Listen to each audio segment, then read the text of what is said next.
Mweleka nikiana, nikiwa na ndoto za kujitegemea, nikapata tangazo, chumba kinauzwa karibu na mtaa.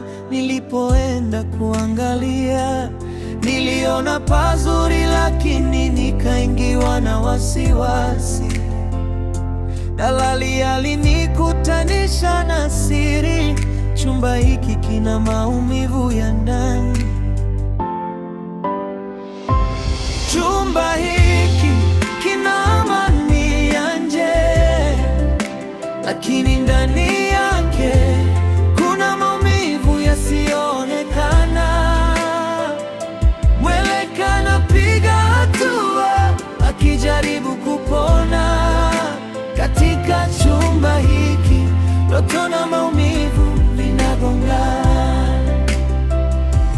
Chumba hiki kina amani ya nje, lakini ndani yake kuna maumivu yasiyoonekana. Mweleka anapiga hatua akijaribu kile chumba ulichonipeleka kina mauzauza. Nashindwa kuishi kwa amani, nashindwa kulala kwa amani. Nalala kunaota kuna kimbizwa, nashtuka visu, mlango unagongwa, taa zinawashwa na kuzimwa, simu zinapigwa, mtu haongei. Naomba unisaidie kitu kimoja, nipate tu walau nusu ya kodi yangu, niende nikapange sehemu nyingine. Hivi wewe una akili kweli? Mimi nikupe nusu ya kodi yako naipata wapi? Wakati hayo mambo tumemalizana na mwenye nyumba. Afu unaniambia nikupe nusu ya kodi yako. Wewe mauzauza unalalaga unaomba dua kweli ukilala? Ni mvivu wa kusoma dua, lakini sio kwa yale mauzauza ninayokutana nayo. Basi nisaidie hata namba ya mwenye nyumba, mimi niwasiliane na mwenye nyumba. Hiyo namba ya mwenye nyumba, si namba nani, haisaidii kitu. Cha kufanya ni kuletee mtu apige maombi hata kwenye chumba chako, ulale kwa baraka za Mwenyezi Mungu. Ngoja nende nyumbani, nitakutumia hiyo namba mwenye nyumba, umalizane naye mwenyewe. Mimi na nyinyi tushamalizana muda mrefu. Hapo kwenyewe nataka nikuletee mtu akupiga maombi na kusaidia. Si unaelewa? Basi haina shida. Haina shida. Kijana nikiwa na ndoto za kujitegemea,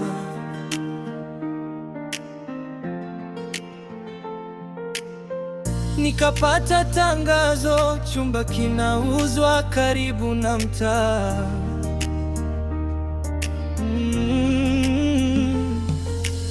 Nilipoenda kuangalia, niliona pazuri, lakini nikaingiwa na wasiwasi. Oya wanangu, vipi? Napokaa pana shida, pana matatizo ya kila aina. Ninapokuambia jana nimelala. Kile chumba nimehamia hata siku 2 sijamaliza. Nimelala jana. Ninaamka. Yaani nimeanza kwanza naota nakimbizwa. Unakimbizwa? Nakimbizwa mwanangu, nakimbizwa. Kitu kinataka kuniua. Hiyo inawezekanaje? Nakuja kushtuka kaka. Naona kisu. Kisu kina damu. Kisu kina damu. Kina damu. Kaka, nakwambia. Kaka, geuza nguo mwanangu. Hata kama hivyo vitu unageuza nguo, ana viji. Bado sijamaliza brother. Nasogelea kisu. Nataka kushika kisu. Mlango mpigwa. Kaka naenda mlangoni. Nafika mlangoni sioni kitu. Na ukafanya maamuzi gani sasa wakati wa kupitia matatizo? Narudi, yaani nafunga mlango niangalie ni nini, simu inaita. Nafika kwenye simu. Napokea simu. Chumba taa zinawaka na kuzima. Yaani ndio maana hata hapa mnaniita. Mawazo yako mbali. Unajua mwanangu, nikupe ushauri. Unajua hapa cha kufanya. Wewe ukienda kulala, usilale na nguo. Si unanielewa? Wewe geuza ulala na viatu. amisha godoro, weka chini, lala kwenye chaga. Si unanipata hapo? Utaweza kutatua hayo matatizo ambayo unayapitia kila siku. Sikia ndugu yangu, mwelewa nikwambie. Hayo matatizo yanatokea sana. Unajua maana yanatokea sana? Na hayo matatizo yapo. Sasa kukushauri, kabla ya kulala usiku, zingatia unavuta bange. Iko ndo cha kuzingatia. Zingatia unavuta bange au washa mibange ndani.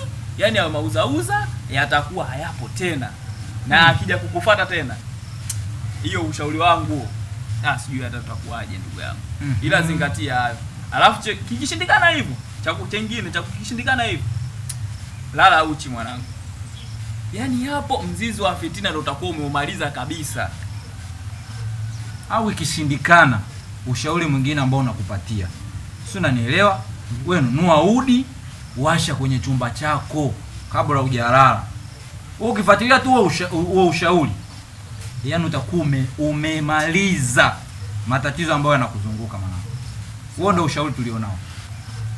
Au ikishindikana, ushauri mwingine ambao nakupatia, si unanielewa? Wewe nunua udi, washa kwenye chumba chako kabla hujalala. Wewe ukifuatilia tu huo ushauri, yaani utakuwa umemaliza matatizo ambayo yanakuzunguka mwanangu. Huo ndio ushauri tulionao. Hapo kwa bangi na udi naweza kanisaidia. Maana nimeshasikia kwamba ukivuta bangi au ukiwasha bangi, mashetani sijui majini hayaji. Basi huo ni ushauri mzuri. Acha niende nikafanyie kazi. Naam. Mimi ngoja niwaache wanangu. Basi nimeona niko peku na nini. Haina shida. Basi poa, mimi ngoja niende. Poa poa. Kani kijana nikiwa na ndoto za kujitegemea,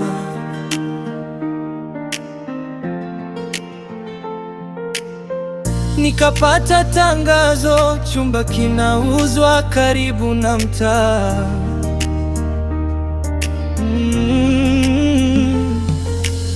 Nilipoenda kuangalia, niliona pazuri, lakini nikaingiwa na wasiwasi.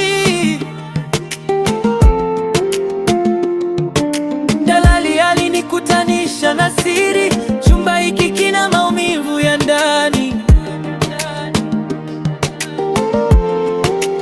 Chumba hiki kina amani ya nje, lakini ndani yake kuna maumivu yasiyoonekana. Mweleka anapiga tu akijaribu kupona. Katika chumba hiki ndoto na maumivu vinagongana.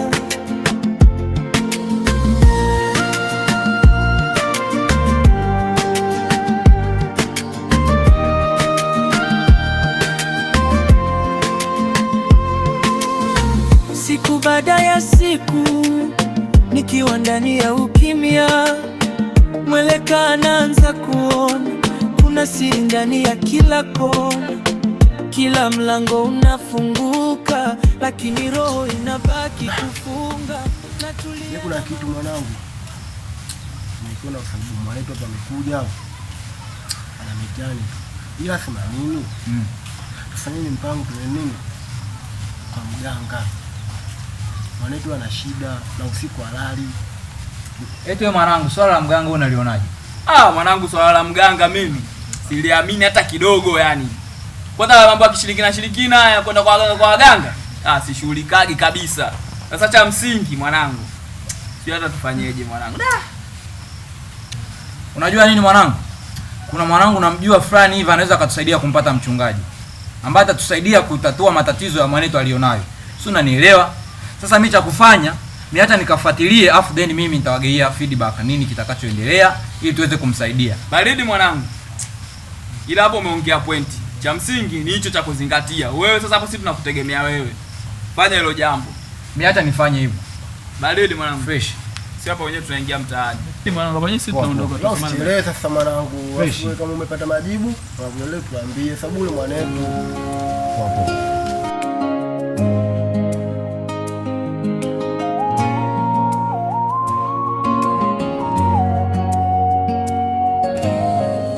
Mweleka ni kijana nikiwa na ndoto za kujitegemea, Nikapata tangazo, chumba kinauzwa karibu na mtaa.